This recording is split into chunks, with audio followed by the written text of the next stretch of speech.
Shalom. Selamat datang di ibadah online GBI Petukangan House of Happiness.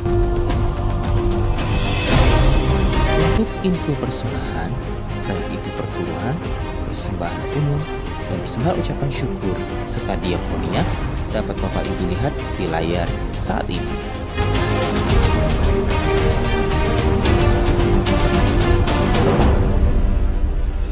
Untuk tertib administrasi, bukti persembahan mohon difoto lalu dikirimkan melalui WhatsApp ke nomor 0822 9900 8683. Akhirnya, kami mengucapkan selamat beribadah.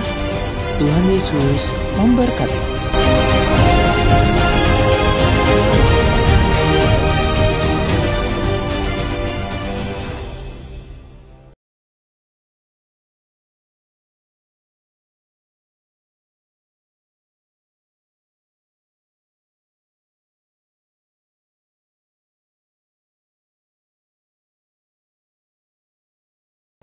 Shalom saudara terkasih, hari ini kita akan membahas hal yang sangat relevan di dalam kehidupan generasi anak-anak muda.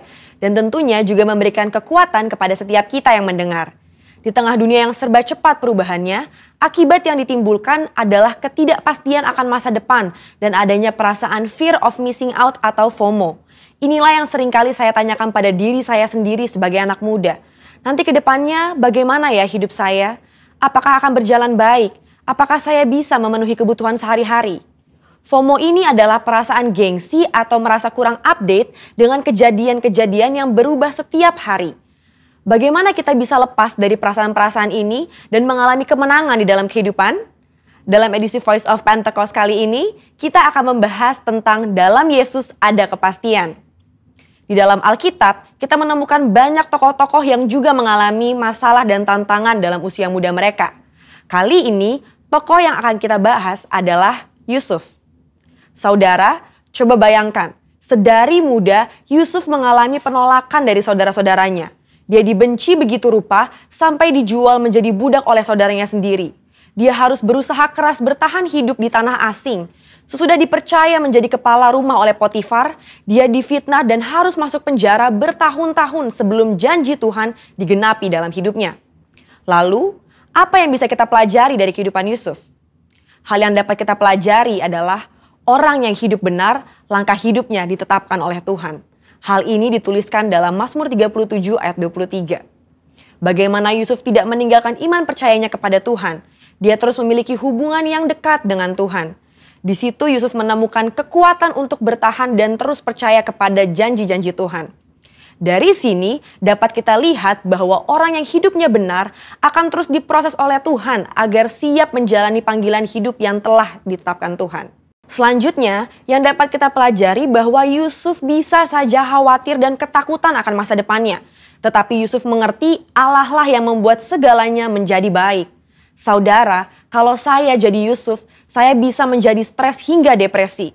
Bagaimana tidak? Dari kecil sudah dibuang oleh saudara sendiri, menjadi budak di tanah asing, lalu difitnah dan dipenjara. Di kacamata manusia, masa depan Yusuf itu suram dan tidak ada harapan lagi. Tetapi disitulah letak iman bekerja. Dalam Roma 4 ayat 18a berkata, sebab sekalipun tidak ada dasar untuk berharap, namun Abraham berharap juga dan percaya. Hari ini, di tengah masalah dan tantangan yang ada, kita perlu memiliki hubungan yang erat dengan Tuhan dan terus percaya kepadanya bahwa manusia bisa mereka-rekakan yang jahat, tetapi Tuhan sanggup mengubah menjadi kebaikan bagi kita semua. Tuhan Yesus berkata dalam Matius 6 ayat 31, "Mengapa kamu khawatir soal pakaian? Apakah yang akan kami makan? Apakah yang akan kami minum?" Perkataan Tuhan Yesus sangat relevan dengan generasi muda dan kita semua hari-hari ini. Bukankah ini yang dikhawatirkan oleh anak-anak muda sekarang? Bisa tidak ya saya mendapat pekerjaan? Bisa tidak ya saya mencukupi kebutuhan sehari-hari saya? Justru seharusnya generasi muda yang hidupnya di dalam Tuhan memiliki optimisme dan kepercayaan penuh kepada Tuhan. Bahwa Dia sanggup memelihara kita bahkan di tengah kondisi kekeringan sekalipun. Matius 6 ayat 33 dengan jelas berkata, "Carilah dahulu kerajaan Allah dan kebenarannya, maka semuanya itu akan ditambahkan kepadamu." Tapi apa ya maksudnya? Maksudnya adalah kita harus berusaha dengan sungguh-sungguh agar kuasa dan hadirat Allah termanifestasikan dalam hidup kita. Melalui Roh Kudus, kita berusaha untuk mentaati perintah Kristus. Hidup benar, tidak hidup dalam dosa, bekerja dengan cara yang benar, maka berkat Tuhan akan tercurah untuk mencukupi kehidupan saudara dan saya. FOMO terjadi karena adanya rasa tidak puas dan tidak pernah merasa cukup akan apa yang dimiliki seseorang dan fokus kepada pencarian duniawi semata. Tertulis dalam Kolose 3 ayat 2 bahwa pikirkanlah perkara yang di atas bukan yang di bumi. Sembari kita bekerja, bersekolah, dan berusaha di dunia ini, Alkitab juga mengajarkan untuk mulai membangun kehidupan kekal kita dari sekarang. Tuhan sendiri mengajarkan secara langsung kepada murid-muridnya dalam doa Bapa kami. Berikanlah kami pada hari ini makanan kami yang secukupnya. Dari sini kita tahu bahwa yang Tuhan kehendaki adalah hidup dengan ucapan syukur dan secukupnya. Selain itu, Paulus juga memberikan nasihat kepada Timotius tentang ibadah yang disertai dengan rasa cukup akan memberikan keuntungan yang besar. Jadi, kesimpulannya adalah setiap generasi akan memiliki masalah dan tantangannya sendiri-sendiri. Tetapi janji firman Tuhan adalah ya dan amin bagi semua orang yang percaya. Sekalipun janji Tuhan tampaknya belum digenapi, kita belajar untuk terus berharap hanya kepada Tuhan Yesus sesuai dengan firman-Nya. Di dalam Tuhan Yesus ada kepastian mengenai masa depan kita di tengah dunia yang serba tidak pasti. Bagian kita adalah berpegang terus pada firman yang Tuhan perintahkan. Saudara, untuk penjelasan lengkapnya dari tim teologi kami, silahkan klik link yang ada di atas atau scan QR Code yang tersedia. Salam integritas, Tuhan Yesus memberkati.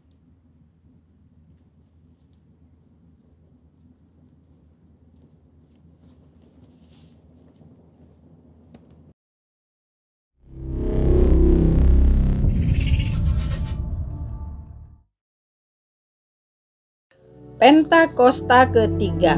1. Pentakosta ketiga adalah pencurahan Roh Kudus yang dahsyat di zaman ini, melebihi yang terjadi di Asusastrit. Kedua, Pentakosta ketiga akan mengakibatkan penuaian jiwa yang terbesar dan yang terakhir sebelum Tuhan Yesus datang kembali.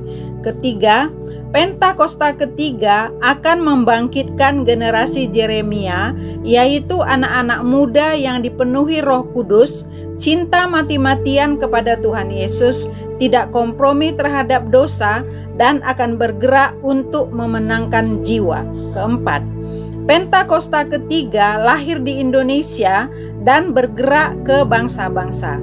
Gerakan ini dari timur ke barat dan akan kembali ke Yerusalem. Kelima, Pentakosta ketiga akan memberikan kuasa untuk menyelesaikan amanat agung dan setelah itu Tuhan Yesus datang kembali. Shalom Bapak Ibu yang dikasihi Tuhan, mari kita memperkatakan Mazmur 91 dengan iman percaya. Dalam lindungan Allah, orang yang duduk dalam lindungan yang maha tinggi dan bermalam dalam naungan yang maha kuasa akan berkata kepada Tuhan, tempat perlindunganku dan kubu pertahananku, Allahku yang kupercayai. Sungguh, Dialah akan melepaskan engkau dari jerat penangkap burung, dari penyakit sampar yang busuk. Dengan kepaknya Ia akan melindungi engkau, di bawah sayapnya engkau akan berlindung. Kesetiaannya ialah perisai dan pagar tembok. Engkau tahu rasa takut terhadap kedahsyatan malam, terhadap panah yang terbang di waktu siang, terhadap penyakit sampar yang berjalan di dalam gelap, terhadap penyakit menular yang mengamuk di waktu petang. Walau 1.000 orang rebah di sisimu dan 10.000 di sebelah kananmu, tetapi itu tidak akan menimpamu. Engkau hanya menontonnya dengan matamu sendiri dan melihat pembalasan terhadap orang-orang fasik. Sebab Tuhan ialah tempat perlindunganmu, yang maha tinggi telah kau buat tempat perteduhanmu. Malapetaka tidak akan menimpa kamu, dan tulah tidak akan mendekat kepada kemahmu. Sebab malaikat-malaikatnya akan diperintahkannya kepadamu untuk menjaga engkau di segala jalanmu. Mereka menentang engkau di atas tangannya, supaya kakimu jangan terantuk kepada batu. Singa dan ular tudung kau kalahkan, kau akan menginjak anak singa dan ular naga. Sungguh hatinya melekat padaku, maka aku akan meluputkannya. Aku akan membentenginya, sebab ia mengenal namaku. Bila ia berseru kepadaku, aku akan menjawab. Aku akan menyertai dia dalam kesesakan. Aku akan meluputkannya dan memuliakannya. Dengan panjang umur akan kukenyangkan dia, dan akan kuperlihatkan kepadanya keselamatan yang daripadaku. Shalom, jemaat yang dikasihi Tuhan. Shalom. Yang lagi di rumah-rumah yang sedang menyaksikan ibadah online, kita semua percaya bahwa kuasa Tuhan nyata atas kita. Pemulihan sedang terjadi, kebangkitan sedang terjadi atas Indonesia. Amin. Amin. Haleluya. Biarlah hati kami boleh terus bersuka cita akan nama Tuhan. Kami mau terus bersorak bagi namamu. Haleluya. Tuhan, curahkan roh-Mu atas manusia di bumi. Biar anak-anak-Mu menyampaikan nubuatan.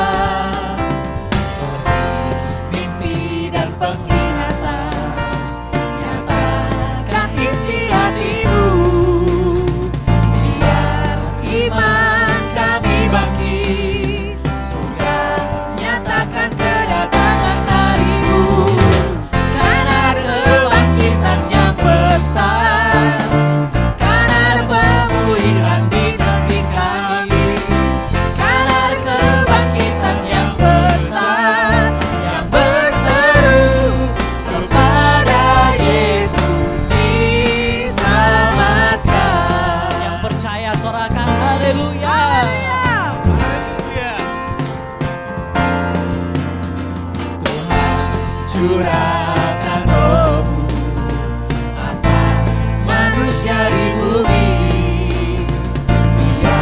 menyampaikan nubuatan.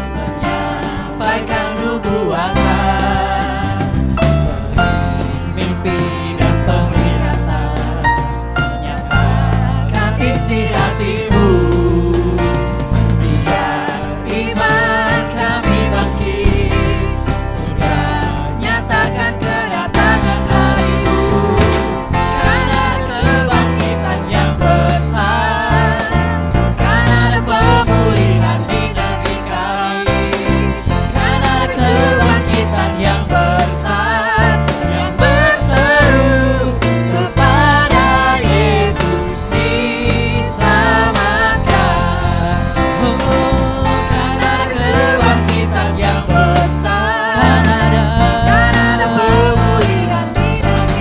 karena ada pemulihan di negeri kami. Karena ada kebangkitan yang besar, yang berseru kepada Yesus diselamatkan.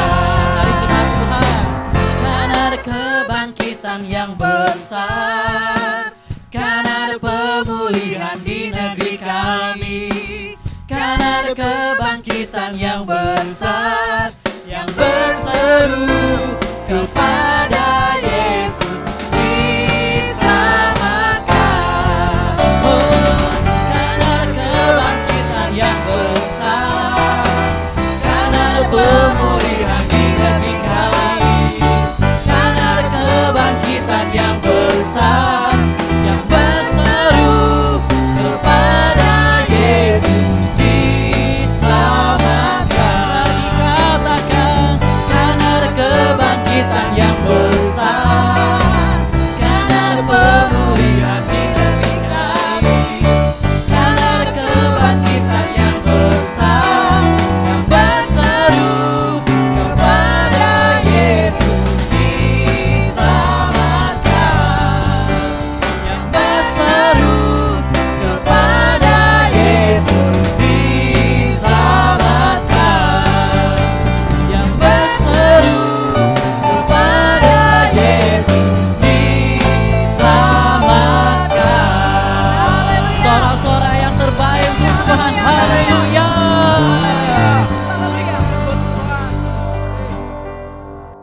Kami mau terus menyembah Engkau Tuhan. Kami mau terus sembah Engkau, sebab hanya Engkau yang layak kami sembah Tuhan. Terima kasih Tuhan.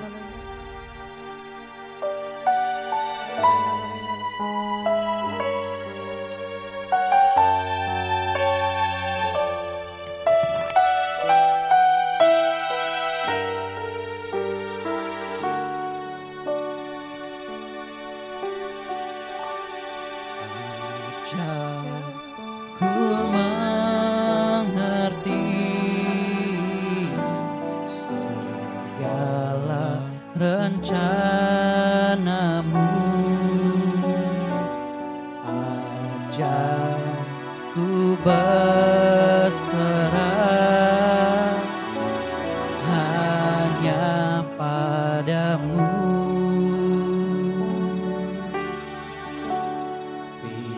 Pimpinlah jalanku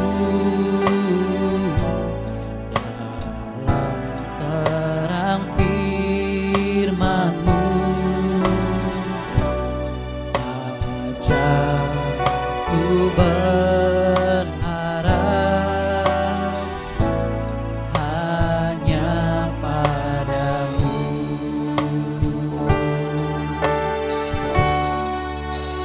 Bapakku,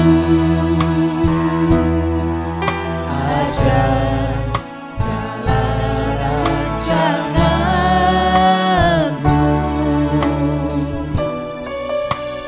Tuhanku, heran perbuatanmu.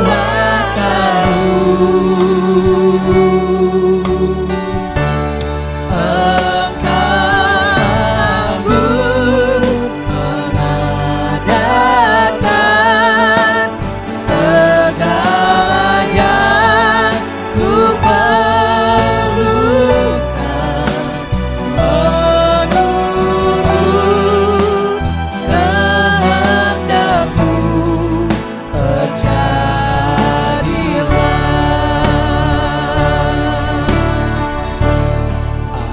Ajarku mengerti segala rencana-Mu. Ajarku berserah hanya padamu. Pimpinlah jalanku dalam terang firman-Mu. Ajarku berharap hanya padamu.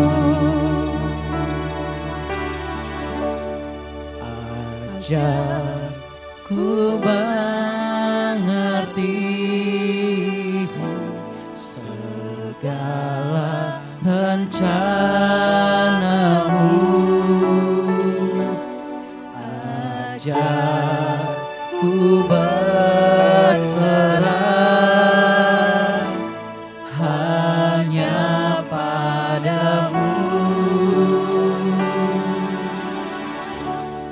Pimpinlah jalanku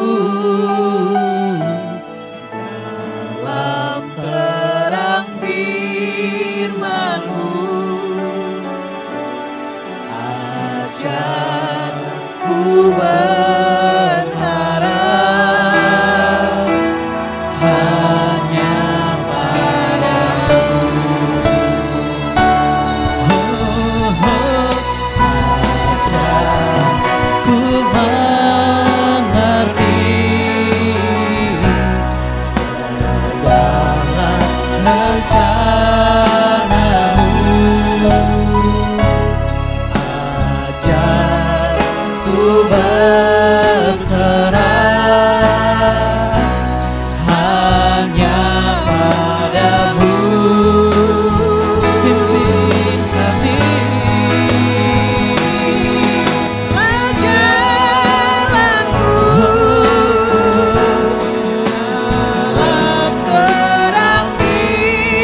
seluruh hidupku. Ku berserah, ku berserah. Ku tahu Tuhan baik bagiku. Ku berserah, ku berserah. Tuhan pegang seluruh hidupku. Ku berserah, ku berserah. Ku tahu Tuhan baik bagiku. Ku berserah, ku berserah. Tuhan pegang seluruh hidupku. Ku berserah, ku berserah. Ku tahu Tuhan baik bagiku. Ku berserah, ku berserah. Tuhan pegang seluruh hidupku. Ku berserah, ku berserah. Ku tahu Tuhan baik bagiku.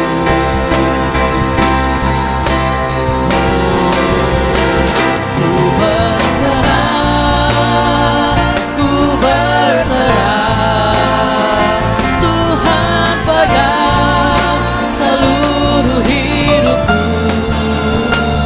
Ku berserah, ku berserah. Ku tahu Tuhan baik bagiku. Ku tahu Tuhan baik bagiku. Ku tahu Tuhan baik bagiku. Sorak-sorai haleluya. Haleluya, haleluya, haleluya, haleluya.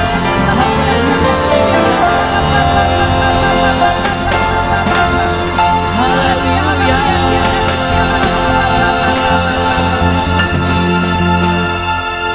Biar hati kami boleh terus berserah hanya padamu Tuhan. Biar kami boleh terus mengandalkan Engkau Tuhan. Kami mau terus berjalan dalam namamu Tuhan Yesus. Terima kasih Tuhan. Hanya di dalam namamu kami sudah berdoa. Haleluya. Amin.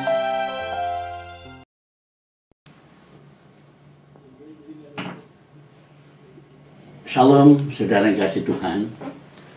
Pagi hari ini kita akan berbicara tentang kuatkan dan teguhkanlah hatimu. Mari sebelum kita mulai, mari kita dudukkan kepala, kita berdoa lebih dulu. Bapa yang kami sembah dalam nama Tuhan Yesus, mari Tuhan urapi kami untuk mendengarkan firman-Mu, supaya firman yang kami dengar menjadi rema dalam kehidupan kami dan mengubah kehidupan kami. Terima kasih Tuhan, terima kasih Tuhan. Urapi kami Tuhan. Dalam nama Tuhan Yesus, haleluya. Amin. Nah saudara dikasih Tuhan Yesus, hari-hari ini dunia sedang dilanda kesusahan yang besar karena pandemi. Kita sebagai orang percaya yakin benar bahwa suatu saat COVID-19 ini akan berhenti. Hanya bila kita benar-benar mengandalkan Tuhan. Seperti yang Daud yang pernah mengalami hal yang seperti ini dalam Mazmur 18 mengatakan, ketika aku dalam kesesakan, aku berseru kepada Tuhan, kepada Allahku, aku berteriak minta tolong. Ia mendengar suaraku dari baitnya. Teriakku minta tolong kepadanya sampai ke telinganya. Dan Tuhan menjawab Daud, kuatkan dan teguhkanlah hatimu, hai semua orang yang berharap kepada Tuhan. Jadi sekali lagi, kuatkan dan teguhkanlah hatimu. Ini adalah perintah Tuhan. Yang waktu itu kepada Daud, waktu Daud berdoa. Tetapi kata-kata ini atau firman ini sangat perlu buat kita semuanya. Kuatkan dan teguhkanlah hatimu, hai semua orang yang berharap kepadaku. Semua orang, termasuk Anda dan saya. Kesesakan yang sedang melanda negeri kita saat ini, banyak di antara kita yang harus tinggal di rumah, isolasi mandiri. Walaupun demikian, kita jangan gelisah. Mari yakinlah sebagai orang percaya bahwa Tuhan Yesus mendengar keluhan saudara. Seperti doa Daud tadi mengatakan bahwa Tuhan mendengar dari baiknya. Demikian juga ketika Anda berdoa, Tuhan mendengar. Jadi bagi orang yang percaya, apa yang harus kita kerjakan sekarang adalah berdoa. Bukankah setiap hari Anda semuanya belajar firman Tuhan? Biarlah Tuhan itu mengubah kehidupan kita. Firman Tuhan itu mengubah kehidupan kita. Tuhan tahu apa yang Anda lakukan hari demi hari. Karena itu Daud sendiri mengatakan kepada kita waktu dia berdoa, ia mendengarku minta tolong. Ia mendengar teriakku minta tolong kepadanya. Ia mendengar teriakku minta tolong kepadanya. Itu Daud mengatakan demikian pada waktu dia berdoa, terus Tuhan mendengar doa Daud. Perhatikan saudara, ia mendengar teriakan Anda juga. Sebagai orang percaya, Tuhan mendengar teriakan Anda juga, teriakan kita juga. Ya. Masalahnya sekarang, apakah Anda yakin bahwa Tuhan itu mendengar teriakan Anda? Karena Daud tahu bahwa Tuhan menjawab, maka kemudian Daud berdoa. Terpujilah Tuhan, sebab kasih setianya ditunjukkannya kepadaku dengan ajaib pada waktu kesesakan. Aku menyangka dalam kebingunganku, aku telah terbuang dari hadapan matamu. Tetapi sesungguhnya engkau mendengar suara permohonanku ketika aku berteriak kepadamu minta tolong. Kasihilah Tuhan, hai semua orang yang dikasihinya. Tuhan menjaga orang-orang yang setiawan, tetapi orang-orang yang berbuat congkak diganjarnya dengan tidak tanggung-tanggung. Saudara yang dikasihi Tuhan, Mazmur ini adalah doa yang amat pribadi, yang mengungkapkan kesusahan dan ratapan karena musuh, penyakit, dan bagi kita wabah seperti COVID-19 pada saat ini, seperti yang sedang kita alami.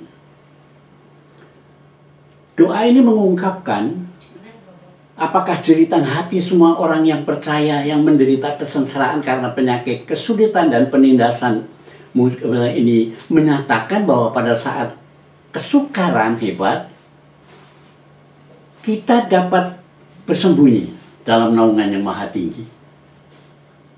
Apakah Anda mempunyai keyakinan seperti itu?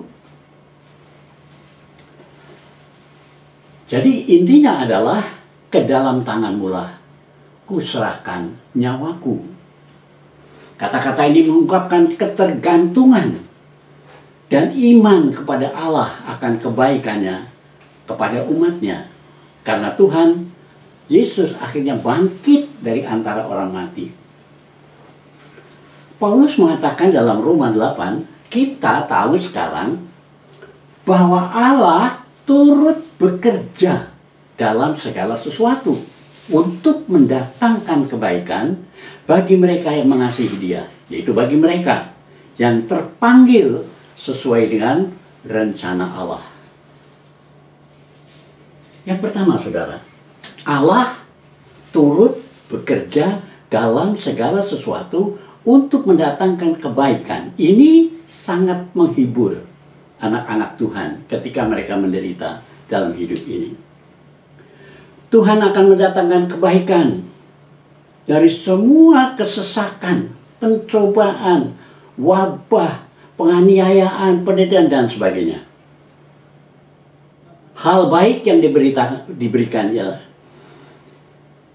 menjadikan kita terhindar dari penderitaan yang akhirnya semua orang akan memuliakan nama Tuhan.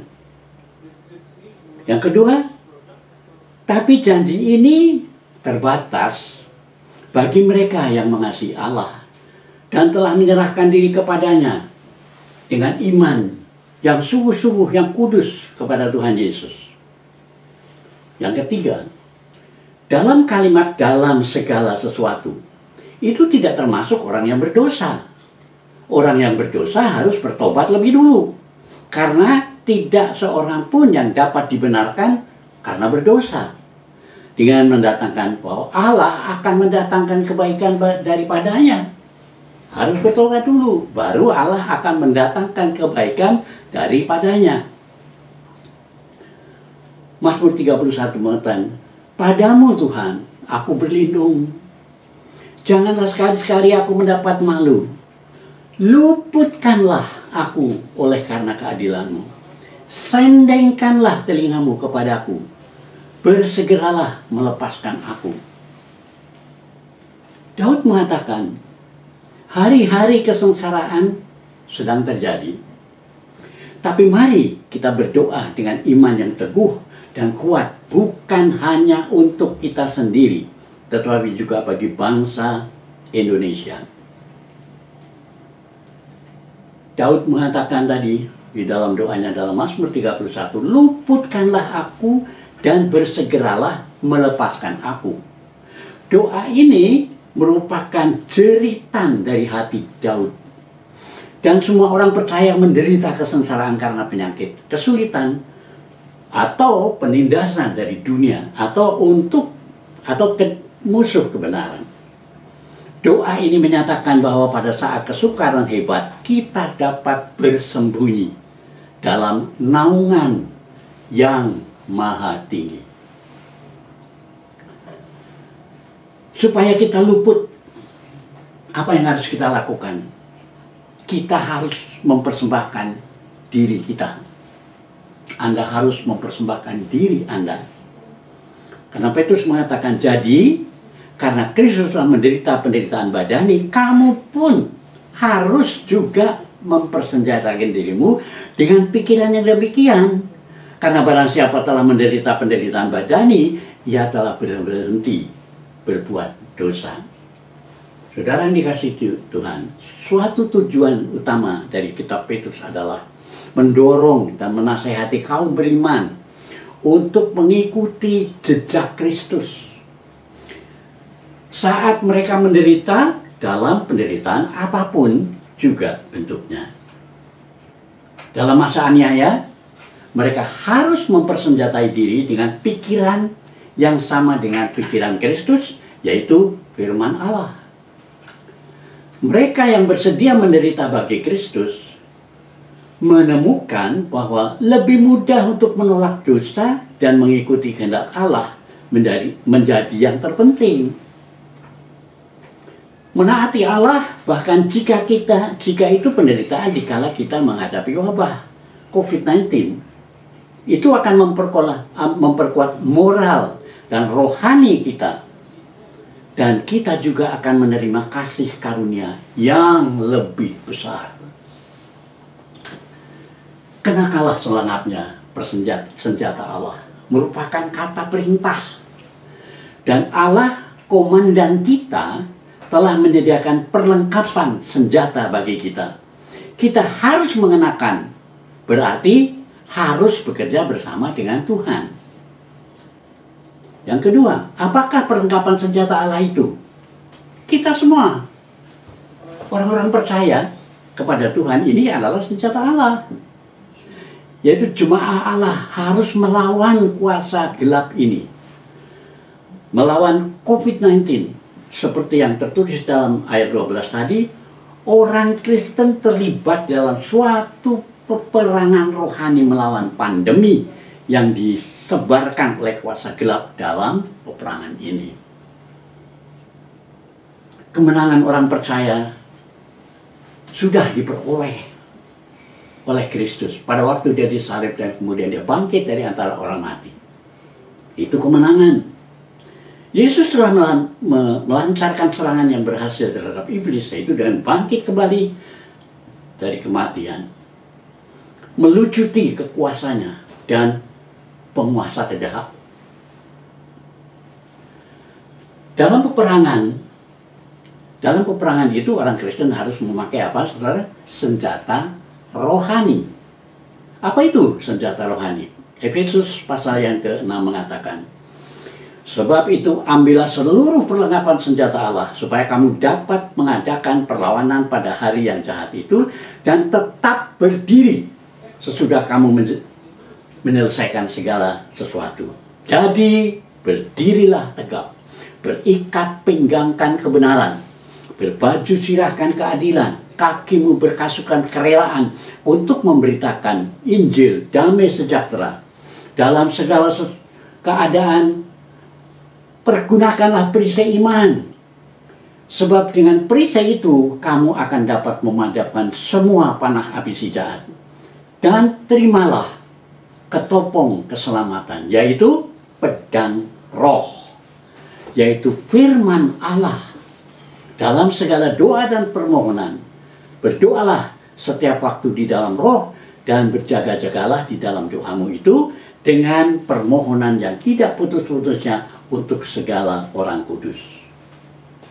Perisai iman dipergunakan untuk melindungi kita terhadap serangan musuh. Kita perlu berikat pinggangkan realitas hati nurani kita. Kita ditudungi dengan kebenaran. Kaki kita berkasutkan damai sejahtera. Dan seluruh diri kita dilindungi dengan perisai iman. Jika kenyataan hidup kita memuliakan Allah, kita memiliki kebenaran. Dan kebenaran menghasilkan damai sejahtera. Setelah memiliki semuanya itu, kita dengan mudah dapat memiliki iman sebagai perisai dan hidup kita. Panah api si jahat adalah cobaan-cobaan seperti pandemi yang saat-saat ini ada di Indonesia.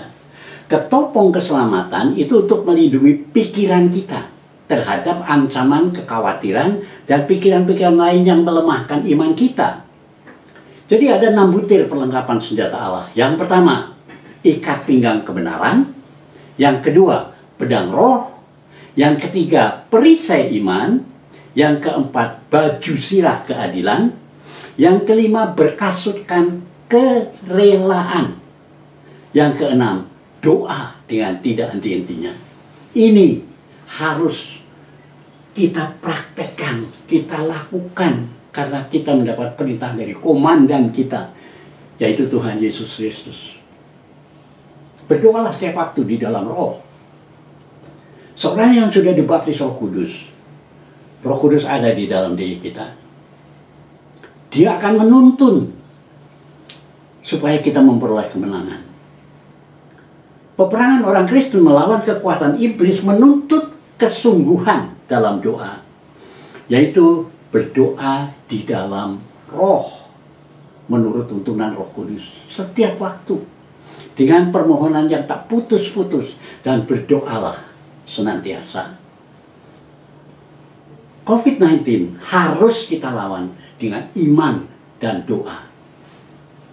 1 Petrus pasal yang ke-5 mengatakan, sadarlah dan berjaga-jagalah, lawanmu si iblis berjalan keliling sama seperti singa yang mengaum-ngaum dan mencari orang yang dapat ditelannya. Lawanlah dia dengan iman yang teguh, sebab kamu tahu bahwa semua saudaramu di seluruh dunia menanggung penderitaan yang sama. Dan Allah, sumber segala kasih karunia, yang telah memanggil kamu dalam Kristus kepada kemuliaannya yang kekal, akan melengkapi, meneguhkan, dan mengokohkan kamu sesudah kamu menderita seketika lamanya.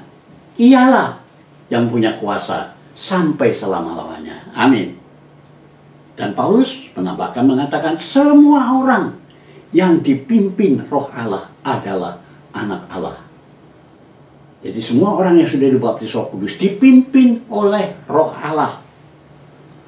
Sadar adalah berpikir jernih. Waspada artinya bisa mengendalikan diri supaya kita memahami tujuan Allah mendisiplin kita dan juga mengetahui siasat musuh yang ingin menghancurkan kita.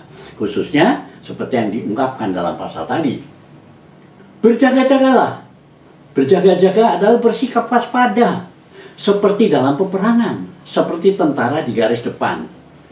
Di sini khususnya mengacu kepada kaum beriman yang harus berjaga-jaga terhadap kekhawatiran.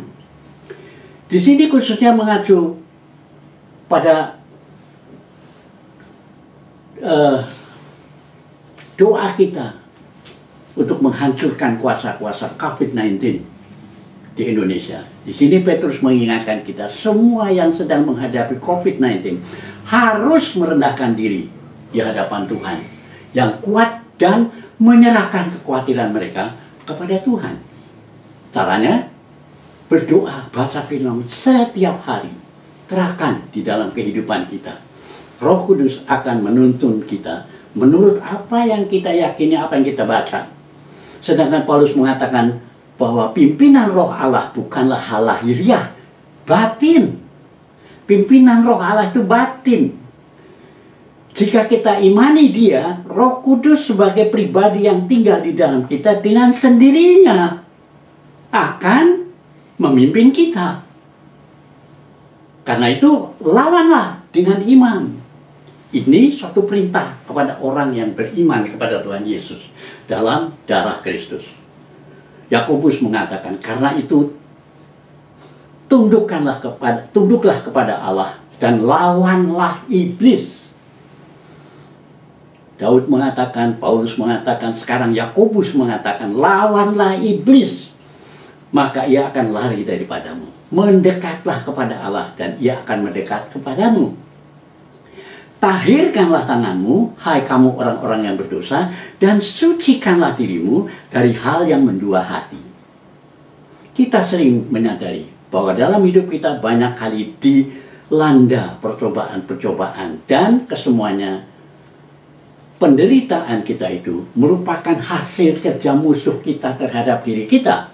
Lalu kita pun berseru kepada Tuhan agar Tuhan menghancurkan musuh kita itu dan merubah keadaan kita. Akan tetapi firman Tuhan menganjurkan kepada kita agar supaya kita sendirilah yang harus melawan musuh kita dan berdoa untuk beroleh perubahan dalam kehidupan yang kita hadapi. Tuhan berbicara, lawanlah iblis, maka ia akan lari daripadamu.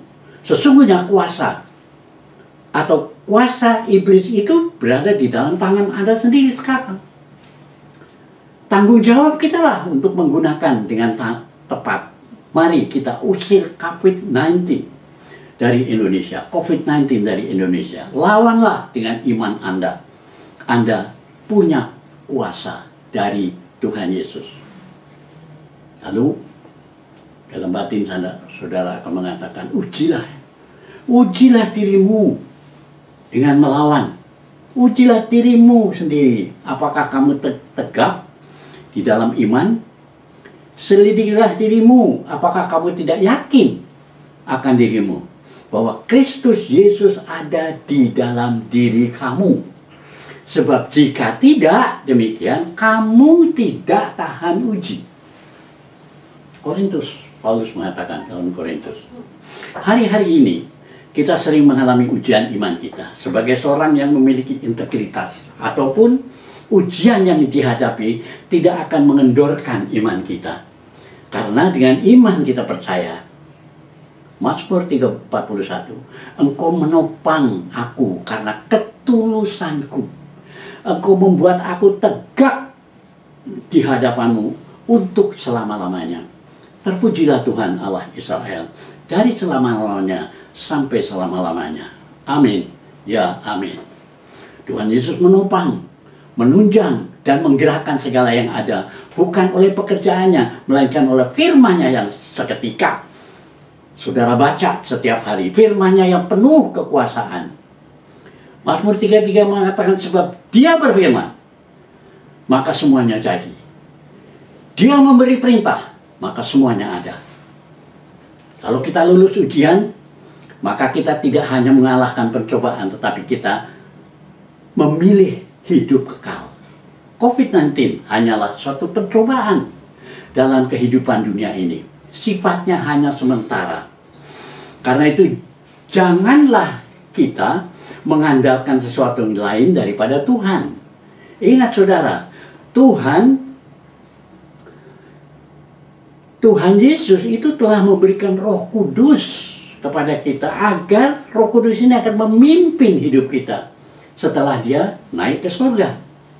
Artinya harus kita imani bahwa kita ada dalam perlindungan, pertolongan, supaya kita selalu berkemenangan dalam menghadapi sesuatu, termasuk di dalamnya adalah COVID-19.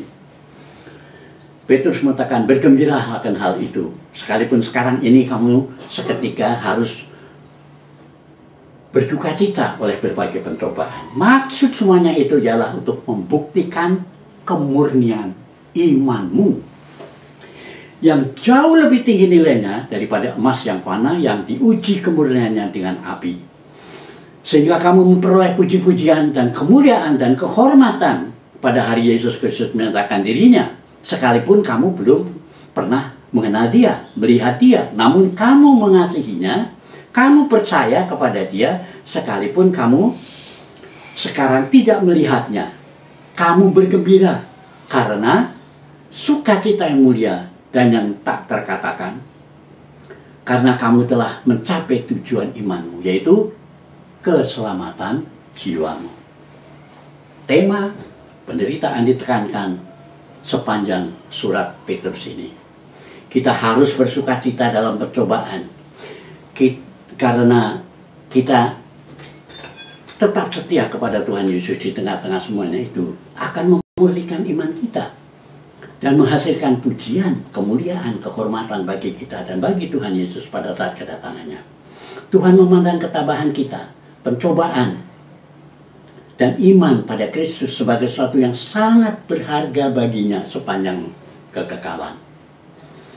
Allah memandang iman orang percaya dewasa ini lebih besar daripada iman mereka yang dahulu melihat dan mendengar Yesus sendiri.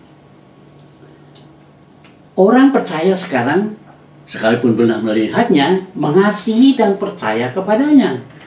Menurut Yesus, ada berkat khusus bagi mereka yang tidak melihat, namun percaya. Apabila kita hidup dengan iman, Allah mengaruniakan sukacita kepada kita. Ada 5 hal yang perlu kita imani, supaya kita memiliki integritas dalam masa pandemi hari-hari ini. Yang pertama, keinginan terbesar kita seharusnya hidup kudus dan berkenan kepada Allah. Ini menurut kita memisahkan kita dari keduniawian dan makin intim dengan Tuhan. Roma 12 ayat 1, memiliki iman yang hidup. Matius 9 ayat 20 dan 22. Yang kedua, kita harus hidup bagi Allah, menyembah Dia, mengikut Dia, melayani Dia, hidup sesuai dengan roh dan kepenuhan Roh Kudus. Yohanes 14. Yang ketiga, bersama dengan Dia menentang dosa dan membela kebenaran. 2 Timotius 4 ayat 7 sampai 6. Ayat 7 sampai 8. Yang keempat, menolak dan membenci kejahatan dan melakukan pekerjaan baik untuk orang lain seperti Tuhan Yesus. Ibrani 1 ayat 9. Yang kelima, hidup yang dipimpin dan dipenuhi oleh Roh Kudus. Roma 8 ayat 14, dipimpin Roh Allah. Karena itu, saudara-saudara, demi kemurahan Allah, aku menasihatkan kamu supaya kamu mempersembahkan tubuhmu sebagai persembahan yang hidup, yang kudus dan yang berkenan kepada Allah. Itu ibadahmu yang sejati. Janganlah kamu menjadi serupa dengan dunia ini, tetapi berubahlah oleh pembaharuan budimu, sehingga kamu dapat membedakan manakah kehendak Allah, apa yang baik, yang berkenan kepada Allah, dan yang sempurna. Saudara kasih Tuhan Yesus, kesimpulannya adalah apa yang kita bicarakan dari tadi. Yang pertama adalah Indonesia sedang mengalami pandemi COVID-19. Banyak orang yang menderita. Mari kita sebagai orang percaya berseru kepada Tuhan agar COVID-19 ini segera pergi. Tidak ada lagi di Indonesia. Yang kedua, mari kita berseru kepada Tuhan seperti Daud ketika ia mengalami kesesakan, yang mengatakan, luputkanlah aku, luputkanlah Indonesia dari COVID-19. Yang ketiga, intinya adalah kita serahkan kepada Tuhan. Berserah kepada Tuhan dan mau dipimpin oleh Dia. Yang keempat, namun demikian, sebagai orang percaya harus mempersenjatai diri kita untuk melawan COVID-19. Firman Tuhan mengatakan, jadi berdirilah tegap, berikat pinggangkan kebenaran, berbaju sirahkan keadilan, kakimu berkasutkan kerelaan untuk memberitakan Injil damai sejahtera. Dalam segala keadaan pergunakanlah perisai iman, sebab dengan perisai itu kamu akan dapat memadamkan semua panas api si jahat. Dan terimalah ketopong keselamatan dan pedang roh, yaitu firman Allah dalam segala doa dan permohonan. Berdoalah setiap waktu di dalam roh dan berjaga-jagalah di dalam roh itu. Oh, itu dengan permohonan yang tak putus-putusnya untuk segala orang kudus. Yang kelima, kita harus melawan COVID-19 dengan berdoa bersama dengan orang-orang yang percaya kepada Tuhan Yesus dimanapun mereka berada. Mau saudara? Karena anak-anak Tuhan adalah prajurit Allah. Mari kita berdoa sungguh-sungguh. COVID-19 pasti hilang dari Indonesia. Bahkan seluruh dunia. Mari, saudara yang dikasihi Tuhan, kita berdoa. Di rumah. Kesempatan kita di rumah, kita berdoa mengutamakan Allah. Berdoa, pasti Tuhan akan menjawab doa Anda. Mari kita tundukkan kepala, kita berdoa. Bapa yang baik, Bapa yang kami sembah di dalam nama Tuhan Yesus. Firman-Mu telah kami sampaikan. Perintah-Mu telah kami sampaikan Tuhan. Mari Roh Kudus tuntun kami, kuatkan kami, teguhkan kami untuk melawan COVID-19 ini yang melanda seluruh dunia. Bahkan di Indonesia ini kami nyatakan dalam nama Yesus, COVID-19 berhenti di Indonesia, hilang dari Indonesia sekarang dan selamanya. Terima kasih Tuhan. Dalam nama Tuhan Yesus, Engkau memberkati anak-anak-Mu yang berdosa, yang setia dan taat kepada Tuhan. Berkati dia, berkati berlimpah-limpah. Apapun yang dia perlukan dalam keadaan hari-hari ini, Tuhan, Engkau yang akan menuntun dan akan memberkati dia berlimpah-limpah. Terima kasih Tuhan. Dalam nama Tuhan Yesus, kami serahkan keseluruhan kehidupan kami, keseluruhan anak-anak-Mu di dalam tangan penguasa-Mu. Dalam nama Tuhan Yesus. Haleluya. Amin. Sekarang, terimalah berkat Tuhan. Kasih karunia yang berlimpah-limpah daripada Allah Bapa dalam Anak yang tunggal Yesus Kristus. Persekutuan yang manis dengan Roh Kudus menyertai saudara sekalian mulai hari ini sampai Tuhan Yesus datang menjemput kita di awan-awan dan bahkan sampai selama-lamanya. Yang percaya bersama-sama katakan amin.